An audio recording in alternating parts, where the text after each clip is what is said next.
estudiantes. En el día de hoy vamos a trabajar con el desalojo de Florencio Sánchez, la escena primera.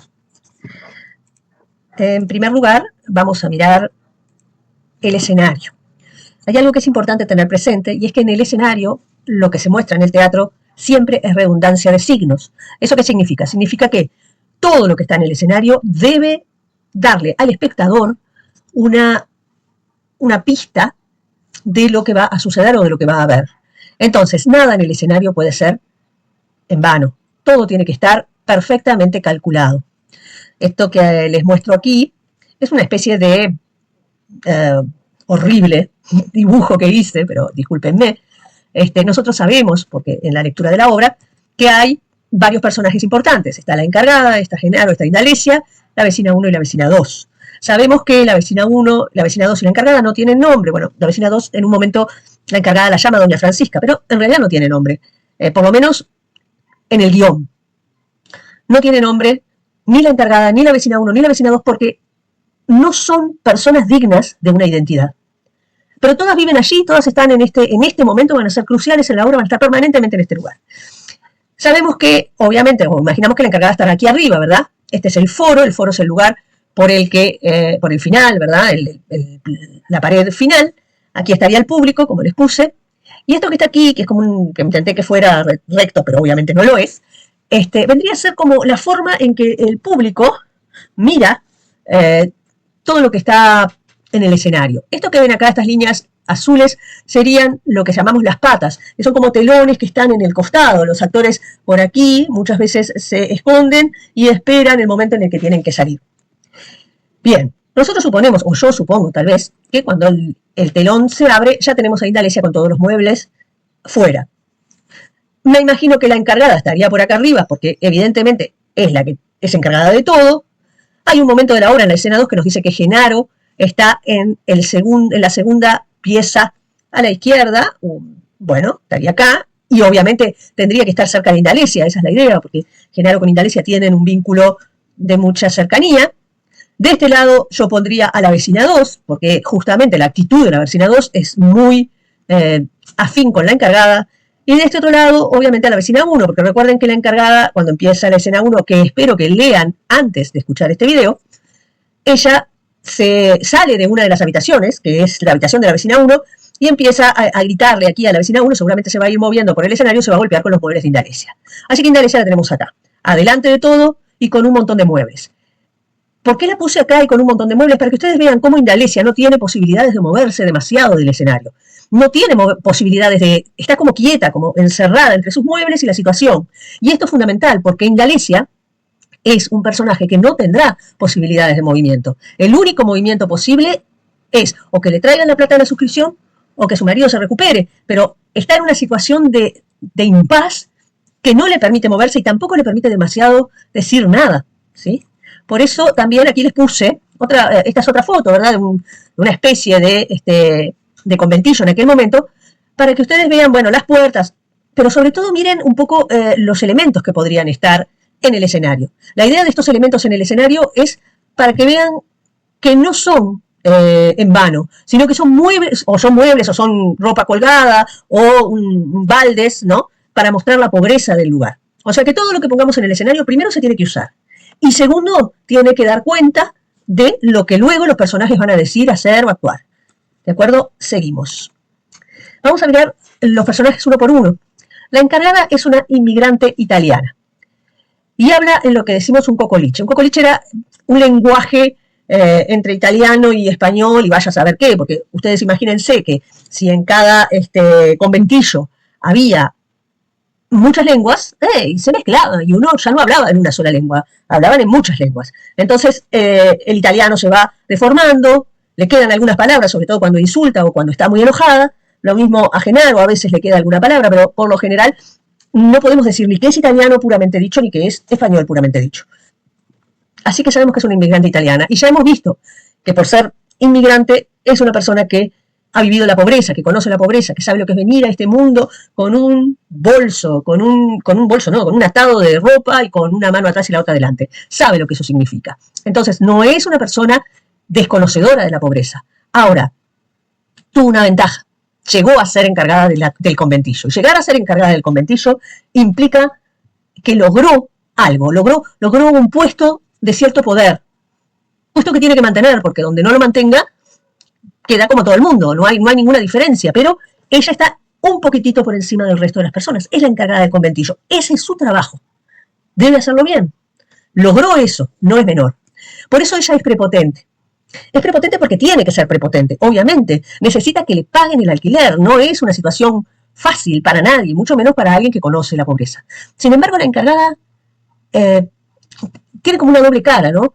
Por un lado es prepotente, maltrata, habla mal, no tiene ninguna compasión a la hora de decirle, no tiene escrúpulos a la hora de decirle, tenés que entregar a tus hijos, pero no echó a Indalecia.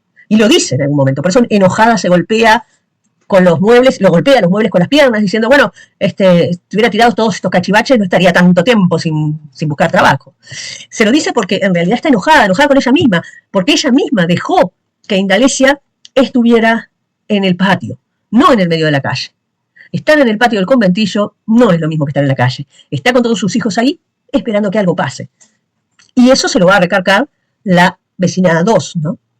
Es más, de hecho, en un momento ella dice, el buen corazón lo tengo, ¿sabe? Además, no se puede estar estorbando a la cuente todo el tiempo. Es decir, está bien, yo entiendo esta situación, pero no podemos estar abusando de ella, es lo que de alguna manera le dice la encargada. Pero también, en estas cosas contradictorias, como somos los seres humanos, ella le dice también que todos esos muebles son cachivaches, ¿no? Con todos los cachivaches dentro, ¿no? Se lo hubiera tirado todo para la calle. Esos cachivaches son las pertenencias de Indalecia. Y las pertenencias de Indalecia son la vida de Indalecia. Son lo que ella construyó con su marido. Entonces, es duro decirle cachivaches y tener que callarse la boca, ¿no? Porque es como menospreciarle la vida al otro. Bien, sigamos. La vecina 1. La vecina 1, la presencia de la vecina 1 en la escena es introducir la pobreza en la obra y la precariedad de la situación de todos. La vecina 1 se ha atrasado a pagar el alquiler y es la próxima Indalecia. Seguramente, si no paga el alquiler, terminará en la situación de Indalecia. Entonces, el problema es, o lo que se trata de mostrar, es que todos pueden ser Indalecia. La vecina 1 también, y la vecina 1 lo sabe. Pero todavía tiene, porque seguramente no debe tanto como Indalecia, debe de haber un mes capaz, o se atrasó un poquito, tiene posibilidades de replicarle. Bueno, no se precisa hablar tanto, ¿no? O sea, tiene alguna posibilidad de decirle algo a la encargada. Bueno, sí, ya, si no se puede, ya, está, tranquila. Indalecia no tendrá eso. Indalecia dirá, bueno, y yo, y nada más, porque no puede decir nada más. Justamente porque está mucho más cerca de Indalecia que de otras personas dentro de la obra, muestra un poco de compasión por la desgracia de Indalecia, ¿no? Sobre todo cuando la encargada dice, podría entregar a los hijos, ¿no? Y los asilos, dice la vecina 2. Y la vecina 1 dice, así es muy fácil decirlo. Es decir, es una pequeña comprensión de la situación, pero no demasiado, porque va a quedar ahí y no va a aparecer más. La vecina 1, de alguna manera, al oponerse con la vecina 2, nos va a dejar en claro que toda la visión que la vecina 2 va a presentar más adelante en esta escena es mentira, no es real. En realidad, cuando llegamos al final de la obra, el fotógrafo lo dice, qué miseria, estos cuadros están en todos lados, y el comisario dice, sí, hay una miseria bárbara, y el fotógrafo le llegará a decir a todos, ya le llegará su turno. Eso es como el reconocer que en realidad es mentira lo que la vecina 2 le va a decir ahora dentro de un ratito a Indalecia. Continuemos. La vecina 2 es un personaje nefasto, pero es interesante también. A diferencia de la encargada, ella no conoce la pobreza de la misma manera, ella tiene seguramente un marido que trabaja y que paga el alquiler y no hay ningún problema. Entonces, su posición es la de aduladora, la de buscar una ventaja. Martín Fierro diría, hacete amigo del comisario, para tener un palenque con qué rascarte, ¿no? Tratar de que la encargada sienta, de alguna manera, que tiene una amiga a su favor, que para lo que ella necesite va a estar. Pero en realidad le importa muy poco todo. Lo único que le importa es no parecerse a Indalecia, no tener nada que ver con esa pobreza. Es como cuando uno frente a una situación como hermanos, por ejemplo, una madre reta al hermano, a uno de ellos, el otro es como que viene y dice, ay mamá, qué horrible lo que pasó, viste, no, yo no soy así. Yo no soy así, no, seguramente en algún momento te va a pasar que sos así. Ay, viste, yo no traje ninguna baja. Ah, no me digas, ahora, hoy no trajiste ninguna baja, esta vez no trajiste ninguna baja. Pero en ese momento es como jugar a tener el cariño de mamá para que mamá no se dé cuenta de que yo soy igual que ella. Entonces, esa es la posición de la vecina 2. Y para eso, para diferenciarse, porque le da horror, obviamente, reconocer que pueden ser también como Indalecia, que en realidad todos pueden ser ella, lo que hace es crear cizaña, buscar cizaña, hacer que la cizaña quiere decir mal hablar o como hacerle cabeza, dirían ustedes, al otro para que el otro se enoje y se altere más. Si ustedes observan, cada vez que habla, la vecina 2 habla como envenenando a la encargada. La encargada dice, ¿y ustedes qué quieren? ¿Qué están mirando ahí? Y dice, ¡ay, Dios santo, tanta curiosidad! Dice la vecina 2. La encargada dice, si le hubiera tirado todos los cachivaches, ¿no? Y la vecina 2 dice, un día pase, 2 también, pero más es demasiada pachorra. Siempre está, de alguna manera, como apoyando a la encargada para que la encargada se sienta con fuerza y con autoridad para decir lo que se le antoje. Es una pobreza, la de la vecina 2, muy terrible, muy deshumanizada. Aquí les pongo, presenta una mirada deshumanizada de la pobreza que prefiere culpar al pobre de ser pobre. Es decir, de hecho le va a decir en algún momento a Indalecia, pierda cuidado, lo que es yo, nunca me va a faltar trabajo, va a decir, ¿no? No me voy a quedar ahí sentada esperando que las cosas me caigan de arriba.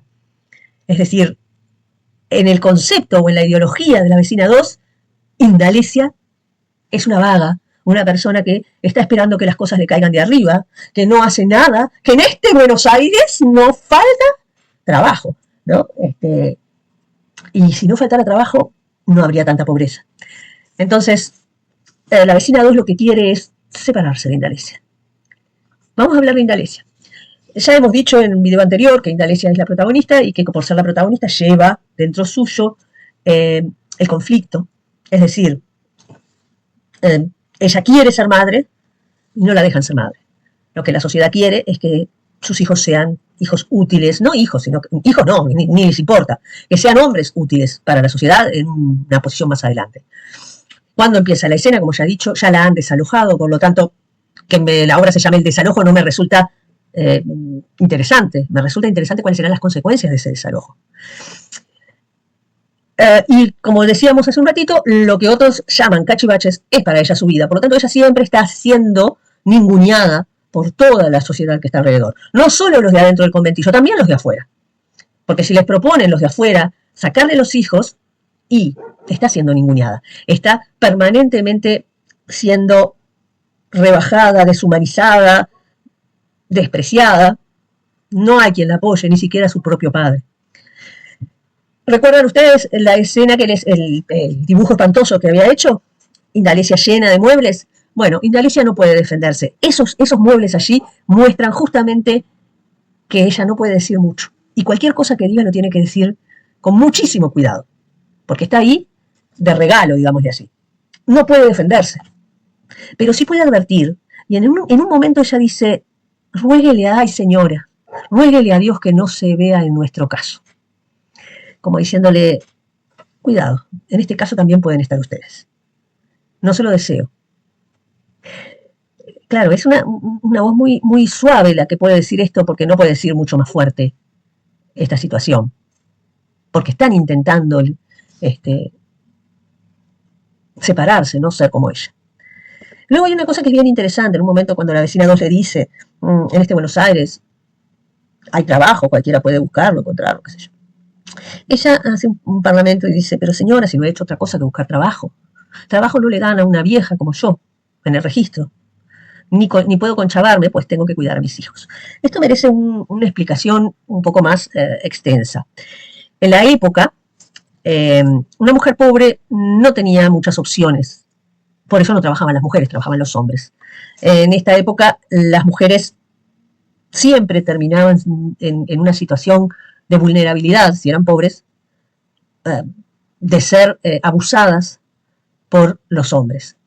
El registro era un lugar una oficina pública, donde las mujeres de la alta sociedad llevaban las telas para que las costureras pobres les hicieran los vestidos. Pero ese registro estaba manejado por hombres. Y esos hombres le daban registros a las mujeres jóvenes, a las chicas. Por eso hay otra obra de Florencio Sánchez que se llama La pobre gente, en la cual es una chica de 15 años la que va a buscar el trabajo para toda la familia. Y de hecho la chica de 15 años anuncia y dice, papá, el señor del registro está queriendo algo conmigo y yo no quiero, yo tengo un novio. Y el padre le dice, vos lo que querés es que nos muramos de hambre. Era una situación muy conocida. Se sabía que en el mercado, que en el registro se entregaba a las mujeres esta tela a cambio de algún favor.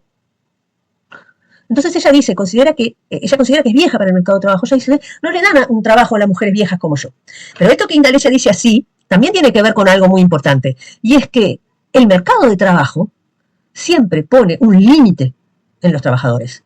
Difícilmente una persona de 50 años o 60 años que se quede sin trabajo y no, hasta el día de hoy, ¿no? Y no tenga una especialización, es muy posible que se quede sin trabajo y no pueda conseguir otro.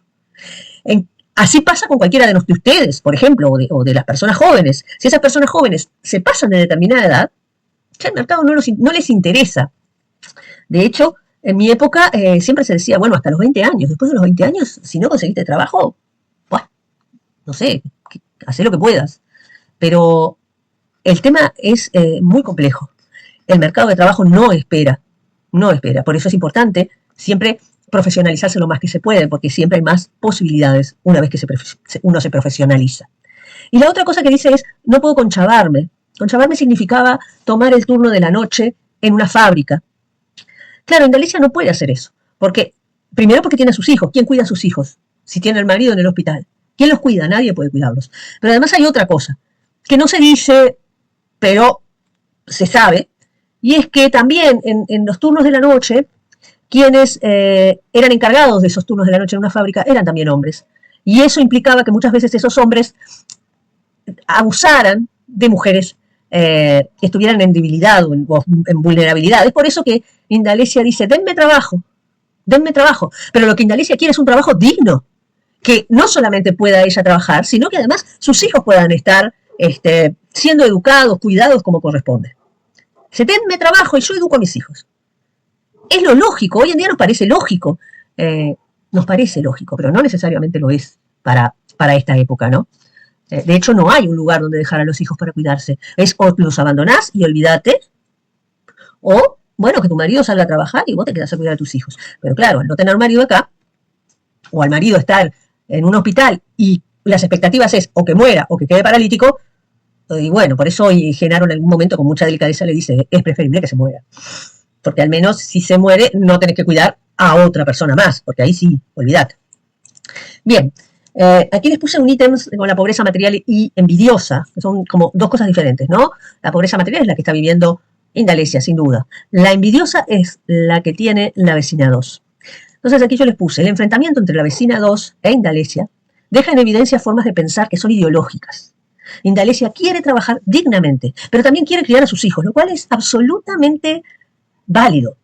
Y la vecina 2, que es la que tiene esa actitud envidiosa, piensa que ella es una vaga, que no trabaja porque no quiere y espera que le resuelvan los problemas sin que ella tenga nada que hacer. Es decir, para la vecina 2 existe una posibilidad de sobrevivir, pero Indalecia no la toma porque en realidad, bueno, ella está más cómoda allí esperando que las cosas vengan de arriba. Y ella no lo haría. Claro, yo puedo hablar muy fácil de yo no lo haría si yo no estoy en la situación. Y eso es lo que pasa con la vecina 2. Está pensando como mucha gente. Casi les diría, por eso les digo que es ideológica, casi les diría que está pensando como aquellas personas que dicen, ¿y por qué tenemos que ayudar a los pobres? A ver, ¿cuál es la razón para ayudar a un pobre? ¿Por qué? Bueno, que trabaje, que se lo gane, ¿no? Hoy en día, si pensamos en Buenos Aires, es un poco así, a la actualidad, ¿no? En la actualidad. Tenemos un discurso que dice eso, que dice, bueno, nada, si sos pobre es porque no tenés 4 o 5 trabajos que tenés que tener. No hay ninguna otra razón, nosotros estamos bárbaros. ¿Quiénes son nosotros? Y por último, la conclusión de esta escena. El conflicto queda planteado pues, aquí desde la primera escena. Indalecia será desalojada de sus hijos. Lo sugiere la encargada al final de la escena 1, cuando dice, ¿para qué se quiere tanto hijo? Para eso se agarran y se dan, ¿no? Las posturas planteadas aquí dejan en claro la deshumanización de la sociedad y el problema más descarnado, que es este. Si sos pobre, no podés soñar con tener hijos, criarlos y educarlos. ¿Por qué no podés soñar con tener hijos, criarlos y educarlos? Porque donde le pase algo a tu marido, quedaste en la calle. Pero además también hay otra cosa que debemos considerar. En esta época no hay manera de hacer una planificación familiar. O sea, no tenemos formas de controlar el tener hijos, ¿sí? No hay preservativos, no hay la pastilla anticonceptiva, que en los años 60 fue todo un boom, por decirlo de alguna manera, sino que en realidad lo que significa no tener hijos es no tener contacto con tu propio marido. Vos no podés controlar cuántos hijos vas a tener en esta época. Entonces, ¿qué le están diciendo a Indalecia? Y bueno, le están diciendo, arreglate. Bueno, muchas gracias.